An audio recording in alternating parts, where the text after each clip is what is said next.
फैसलाबाद की इंसदाद दहशतगर्दी अदालत ने 9 मई को राना सनाउल्लाह के घर पर हमले के केस का फैसला सुना दिया है। 59 मुलजिमों को 10 साल कैद की सजा सुनाई गई है।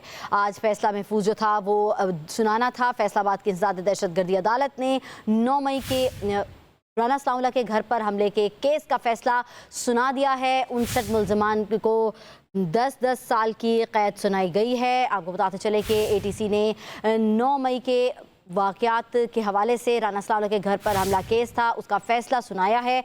59 मुलजिमों को 10 साल कैद की सज़ा सुनाई गई है।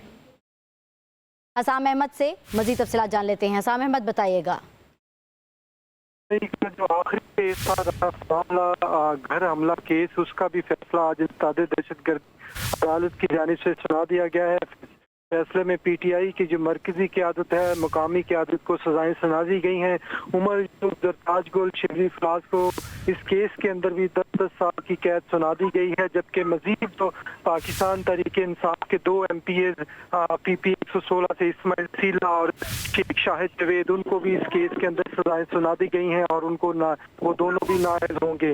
बाकी 19 मुल्क दीगर मुकदमा जो के अंदर जिनको सजाएं सुनाई गई थी, उस केस के अंदर भी चौथे में भी उनको सजाएं सुनाई गई हैं। टोटल जो मुल्ज़मान थे इस केस के अंदर 109 मुल्ज़मान का ट्रायल मुकम्मल किया गया था, जिसमें से 34 को बरी किया गया है। बाकी तमाम मुल्ज़मान को सजाएं सुनाई गई हैं, जिसमें 88 जो है कारकुन पाकिस्तान तहरीक इंसाफ के और इसके साथ साथ मरकजी क़यादत और मुकामी क़यादत के नाम थे। ये चौथा केस था। 9 मई के हवाले से राना सनाउल्लाह के घर पर हमला किया गया था, उनके घर के बाहर एहतजाज किया गया, तोड़ फोड़ की गई, जिसके बाद थाना समनाबाद के अंदर ये 732 नंबर मुकदमा गया था, जिसका फैसला इंसदाद दहशतगर्दी की जानिब से जो है और उसका जो है इस महफूज किया गया था।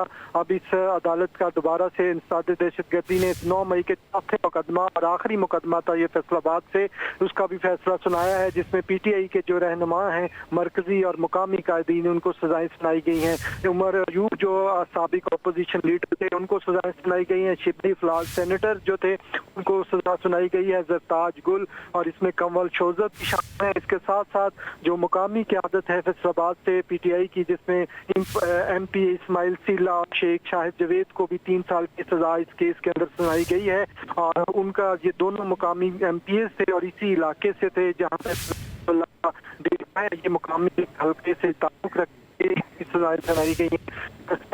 किया गया था इजाजत के जाएगा। चौथे मुकदमे में भी फैसला सुना दिया गया है। पीटीआई की जो मुकामी और मरकजी क़यादत है, दोबारा से उसको 9 मई के अंदर 10 साल की कैद।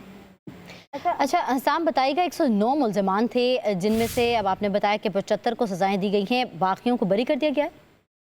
बाकियों को बरी कर दिया गया है, जिसमें कुछ कारकुनान हैं पीटीआई के और दीगर मुल्ज़मान को बरी किया गया है, जबकि बाकी जो मुल्ज़मान थे उनको सजाएं सुनाई गई हैं। इस केस के हवाले से अहम चीज़ जो पाकिस्तान तहरीक के लिए थी वो ये थी कि जो 2 MPA थे, इस्माइल और जवेद, दोनों जो है उनको सजा होने का इम्कान था और उसमें सजा हुई है। एक ये दोनों सीट जो पाकिस्तान ने यहाँ से जीती थी, इनको भी ये हो जाएंगे। अच्छा हसाम, बताइएगा कि आपने बताया कि 75 मुल्ज़मान को सज़ा सुना दी गई है, जिनमें से 59 को 10 साल की कैद सुनाई गई है। बाकियों को कितने साल की कैद की सज़ा सुनाई गई है? असम से राब्ता बहाल करने की कोशिश करेंगे। फैसलाबाद की इंसदाद दहशतगर्दी अदालत ने 9 मई को राना सनाउल्लाह के घर पर हमले केस के फैसला सुना दिया है। 59 मुल्ज़मान को 10 साल कैद की सज़ा सुनाई गई है। इंसदाद दहशतगर्दी अदालत ने थाना समनाबाद में दर्ज मुकदमे का फैसला सुनाया है। 109 मुल्ज़मान का ट्रायल मुकम्मल होने पर मुल्ज़मान को सज़ाएं सुनाई गई थी। 34 मुल्ज़मान को मुकदमे से बरी करार दिया गया है। फवाद चौधरी को मुकदमे से बरी कर दिया गया है। मुल्ज़मान को 10 साल की सज़ाएं सुनाई गई हैं। पीटीआई रहनुमा उमर अयूब, जरताज गुल, शिबली फराज, कंवल शोजत को 10 साल की कैद सजा सुनाई गई है। जबकि अरकान असम्बली शेख शाहिद जावेद को 3 साल और इस्माइल सेला को 10 साल कैद की सज़ा सुनाई गई है। फैसला महफूज किया गया था और आज के दिन ये फैसला सुनाया जाना था, तो अब वो फैसला सामने आया है कि फैसलाबाद की इंसदाद दहशतगर्दी अदालत ने 9 मई को राना सनाउल्लाह के घर पर हमले केस के फैसले को सुनाया है, जिनमें से 59 मुलजमों को 10-10 साल कैद